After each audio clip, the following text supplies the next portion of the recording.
আজকের গুরুত্বপূর্ণ আঞ্চলিক সংবাদে সবাইকে জানাই স্বাগতম। আজ হলো 28 জানুয়ারি, 14 মাঘ, বুধবার। আজকের সকালের বরাক উপত্যকা তথা আসাম এবং দেশের গুরুত্বপূর্ণ বিশেষ বিশেষ খবর হলো, আজ বরাক উপত্যকায় আসছেন গৌরব দেবব্রত সহ এক জাক কংগ্রেস নেতা। উপত্যকা ভিত্তিক জোনাল কনভেনশন কাটিগড়ায়। রাঙ্গিরখালী সঞ্জয় মার্কেটে শিলচর পৌর নিগম ও জেলা প্রশাসনের যৌথ উচ্ছেদ অভিযান। এসআর নোটিশে ত্রাস, সুপ্রিম কোর্টে যাওয়ার হুমকি কুমারজিতের। শিবনারায়ণপুরে 133 জনের বিরুদ্ধে এক ব্যক্তির মিথ্যা অভিযোগ, ষড়যন্ত্র বললেন কংগ্রেসীরা। বিজেপির লোকেরা ফর্ম 7 দাখিল করছে আমার নির্দেশে, বললেন মুখ্যমন্ত্রী হিমন্ত। এসআইআর হলে 4-5 লক্ষ মিয়া বুট কাটব, কষ্ট দিতে হবে মিয়াদের, না হলে আসাম ছাড়বে না। রিকশায় উঠে 5 টাকা হলে 4 টাকা বাড়া দিন, সকলে কষ্ট দিন মিয়াদের, বললেন মুখ্যমন্ত্রী। 5 গ্রাম বাইপাস কালীনগরে ভারতমালার কাজ শেষ হবে আগামী বছরের ফেব্রুয়ারিতে, বললেন সার্কল অফিসার। শ্রীভূমি শহরে বিক্ষোভ মিছিল যুব কংগ্রেসের। এসআরে প্রকৃত ভারতীয়দের সঙ্গে বঞ্চনার অভিযোগ।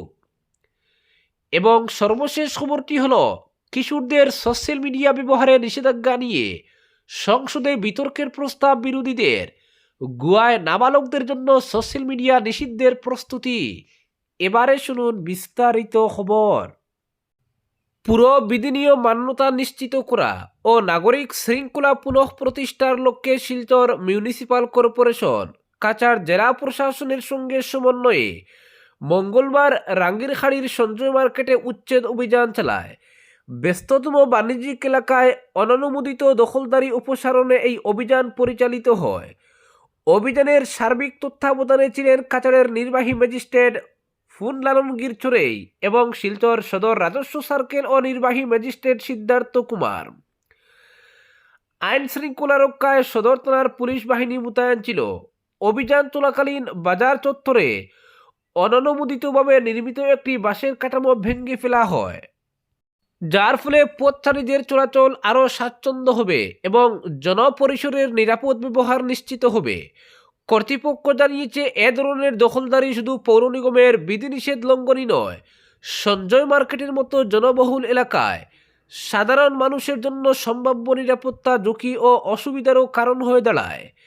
আধিকারিকরা জানান, শিলচর পৌর নিগম ও কাছাড় জেলা প্রশাসনের এই যৌথ উদ্যোগ শৃঙ্খলাবদ্ধ নগর শাসনের ক্ষেত্রে একটি সক্রিয় ও ইতিবাচক দৃষ্টান্ত, যেখানে স্বচ্ছতা, সমন্বয় এবং নিয়ম মানার উপর বিশেষ গুরুত্ব দেওয়া হয়েছে। প্রশাসন আরও স্পষ্ট করেছে যে শহরের অন্যান্য অংশেও এ ধরনের প্রয়োগমূলক ব্যবস্থা গ্রহণ করা হবে। একই সঙ্গে নাগরিক ও ব্যবসায়ীদের বৃহত্তর স্বার্থে পরিষ্কার, নিরাপদ ও সুশৃঙ্খল নগর পরিবেশ বজায় রাখতে পুরো বিধি নিয়ম মেনে চলা এবং সহযোগিতা করার আহ্বান জানানো হয়েছে। পরবর্তী খবরটি হলো, আজ বরাক উপত্যকায় গৌরব দেবব্রত সহ এক জাক কংগ্রেস নেতা উপত্যকা ভিত্তিক জোনাল কনভেনশন কাটিগড়ায়।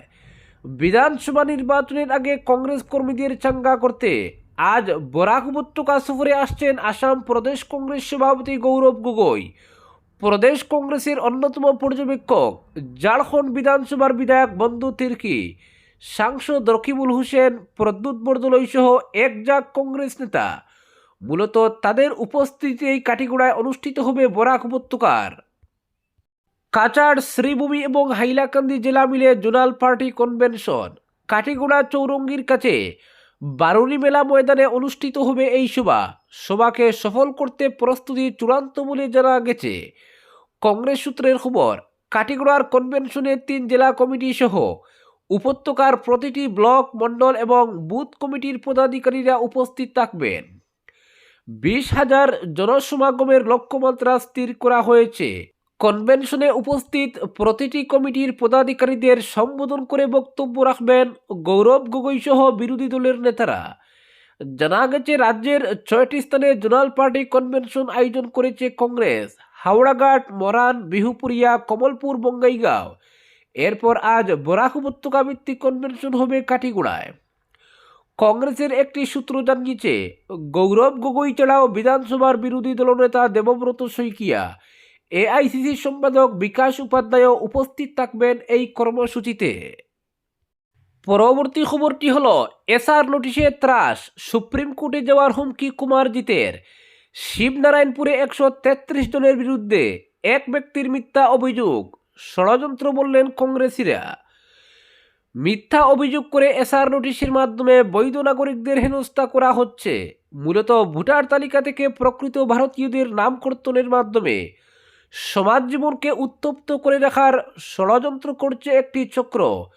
এর মাধ্যমে হয়রানির মুখে পড়েছেন সাধারণ মানুষ।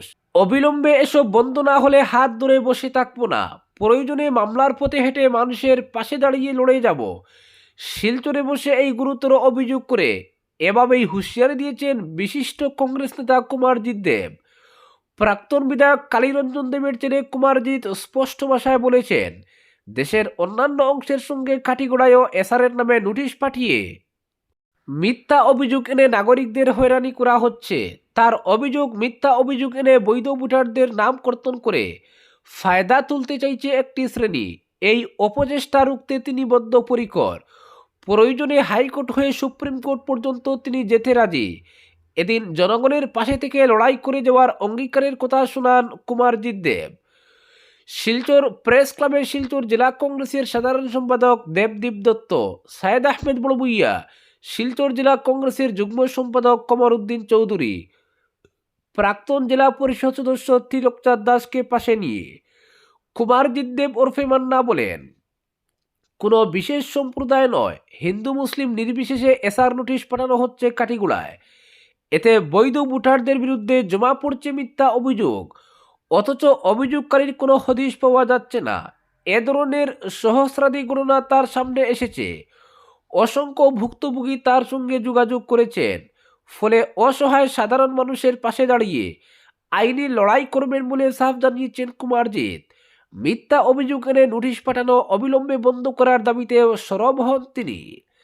শিলচর জেলা কংগ্রেসের অন্যতম সাধারণ সম্পাদক সায়েদ আহমেদ বড়বুইয়া বলেন, এসআরের নামে একাংশ নাগরিকের বিরুদ্ধে মিথ্যা অভিযোগ এনে নাম কর্তনের ষড়যন্ত্র করা হচ্ছে। এইসব ঘটনা কাটিগড়ার প্রত্যন্ত অঞ্চলগুলোতে ত্রাস সৃষ্টি করেছে। আইনজীবী কমর উদ্দিন বলেন, শিবনারায়ণপুর 29 নং এলপি স্কুলের 200 নম্বর ভোট কেন্দ্রের অধীন 133 জন ভোটারের নামে মিথ্যা অভিযোগ আনা হয়েছে। যাকে অভিযোগকারী হিসেবে তুলে ধরা হয়েছে তিনি নিজেই এ ব্যাপারে অবহিত নন। এছাড়া তিনি ইংরেজিতে স্বাক্ষর করতেও অক্ষম, অথচ অভিযোগনামায় একজন অফিসারের মতো স্বাক্ষর করে অভিযোগ জমা দেওয়া হয়েছে। এতে স্পষ্ট বোঝা যাচ্ছে এসব ঘটনার পেছনে গভীর ষড়যন্ত্র রয়েছে। তিনি ভুক্তভোগীদের আইনি সহায়তা করতে প্রস্তুত বলে জানান। পরবর্তী খবরটি হলো, বিজেপির লোকেরা ফর্ম 7 দাখিল করছে আমার নির্দেশে, বললেন মুখ্যমন্ত্রী হিমন্ত। এসআইআর হলে 4-5 লক্ষ মিয়া বুট কাটব। রাষ্ট্রাকের বেলাই নেই, ভোটার তালিকা সংশোধনে হাজার হাজার সংখ্যালঘুর নামে আপত্তি দাখিলে মানুষ যখন হয়রানির শিকার হচ্ছেন, তখন রাজ্যের মুখ্যমন্ত্রী খোলাখুলি বলছেন, আমার নির্দেশেই মিয়াদের বিরুদ্ধে আপত্তি দাখিল করা হচ্ছে। আমি বিজেপির লোকদের বলছি, যত পারেন আপত্তি দিন মিয়ার নামে।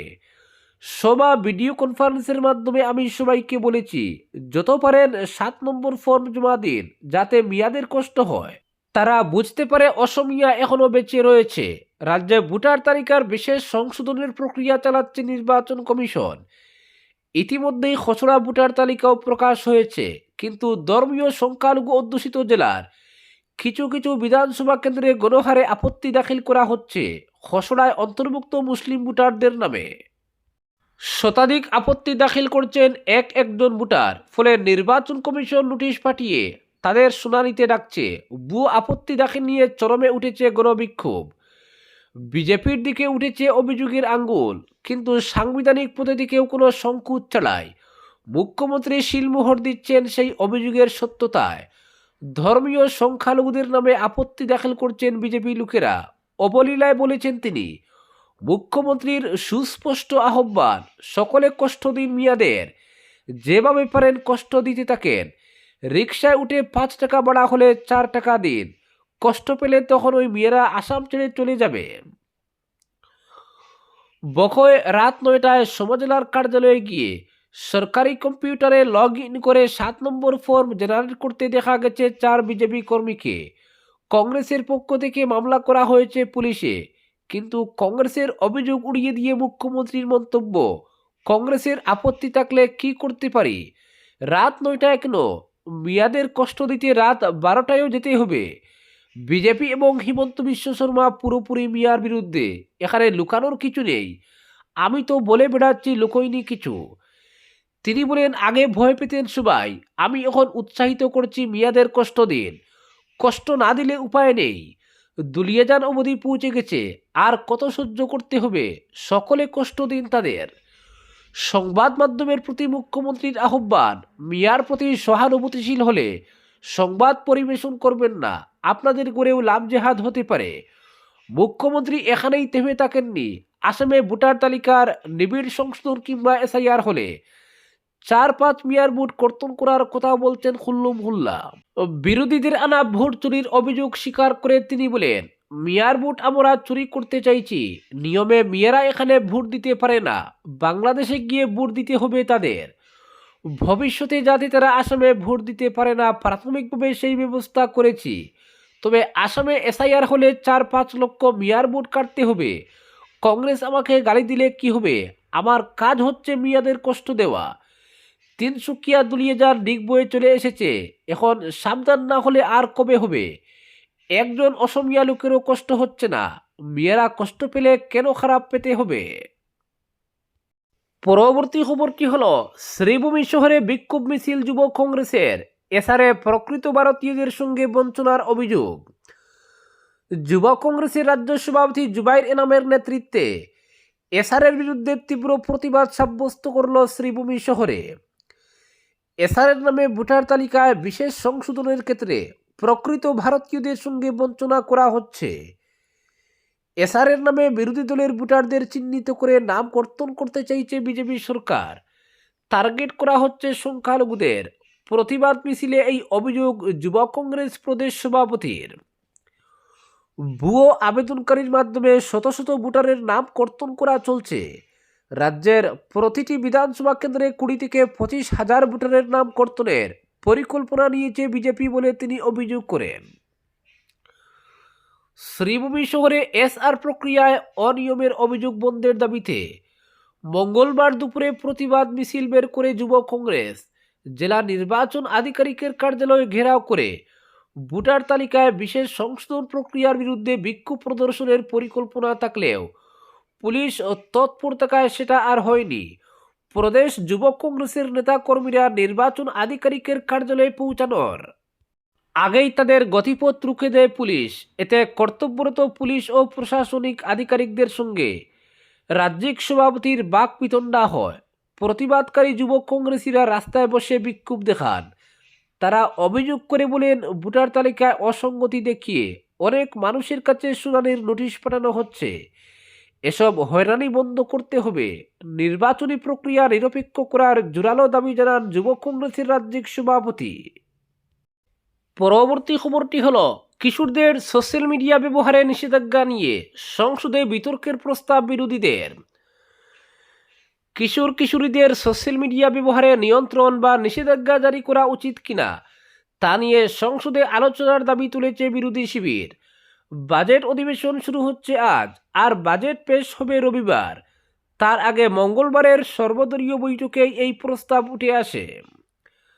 শীতকালীন অধিবেশনে 100 দিন কাজ প্রকল্পের নাম পরিবর্তন করে ভিবি জিরামজি করা হয়েছিল। মহাত্মা গান্ধীর নাম বাদ দেওয়ায় বিরোধীরা তীব্র ক্ষোভ প্রকাশ করেছিল।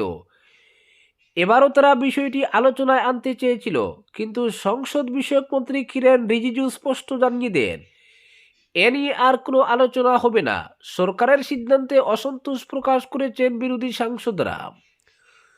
রাজ্যসভায় বিরোধী দলনেতা তথা কংগ্রেস সভাপতি মল্লিকার্জুন খাড়গে, প্রাক্তন কেন্দ্রীয় মন্ত্রী জয়রাম রমেশ এবং সিপিএম সাংসদ জন ব্রিটাস বৈঠকে উপস্থিত ছিলেন। তারা ভিবি জিরামজি প্রসঙ্গ ফের তুললেও সরকার পিছনে তাকাতে রাজি নয় বলে জানিয়ে দেন রিজিজু। এর পাশাপাশি ভোটার তালিকার সংশোধন, আমেরিকার শুল্ক আরোপ, বায়ু দূষণ এবং দেশের অর্থনৈতিক পরিস্থিতি নিয়েও আলোচনার দাবি ওঠে। তবে সবচেয়ে বেশি গুরুত্ব পেয়েছে কিশোর কিশোরীদের সোশ্যাল মিডিয়া থেকে দূরে রাখার বিষয়টি। সাম্প্রতিক কয়েকটি ঘটনার পর বিভিন্ন মহল থেকে এ নিয়ে উদ্বেগ প্রকাশ করা হয়েছে। কয়েকটি রাজ্য ইতিমধ্যেই সম্ভাব্য পদক্ষেপ নিয়ে ভাবনা শুরু করেছে। ফ্রান্স সহ কয়েকটি দেশে এ সংক্রান্ত আইন কার্যকর হয়েছে বলেও বৈঠকে উল্লেখ করা হয়। এদিকে অস্ট্রেলিয়ার দৃষ্টান্ত অনুসরণ করে এবার গোয়া প্রশাসনও নাবালকদের জন্য সোশ্যাল মিডিয়া ব্যবহারে নিষেধাজ্ঞা জারি করতে চলেছে। রাজ্যের তথ্য প্রযুক্তি মন্ত্রী রোহন খাউন্তে জানিয়েছেন, অনূর্ধ্ব-16 কিশোর কিশোরীদের লাগামছড়া ইন্টারনেট ব্যবহার উদ্বেগজনক হয়ে উঠেছে। তাই অস্ট্রেলিয়ার মতো আইন প্রয়োগের সম্ভাবনা খতিয়ে দেখা হচ্ছে। খাউন্তে বলেন, সম্ভব হলে আমরাও অনূর্ধ্ব-16 কিশোর কিশোরীদের জন্য একই ধরনের বিধিনিষেধ আনব। তবে শুধু গোয়া নয়, অন্ধ্রপ্রদেশও একই পথে হাঁটার প্রস্তুতি নিচ্ছে। রাজ্য সরকার ইতিমধ্যেই একটি কমিটি গঠন করে রিপোর্ট চেয়েছে। রিপোর্ট হাতে এলেই দক্ষিণের রাজ্যে নিষেধাজ্ঞা কার্যকর হতে পারে। আজকের বিশেষ সংবাদ এখানেই সমাপ্ত।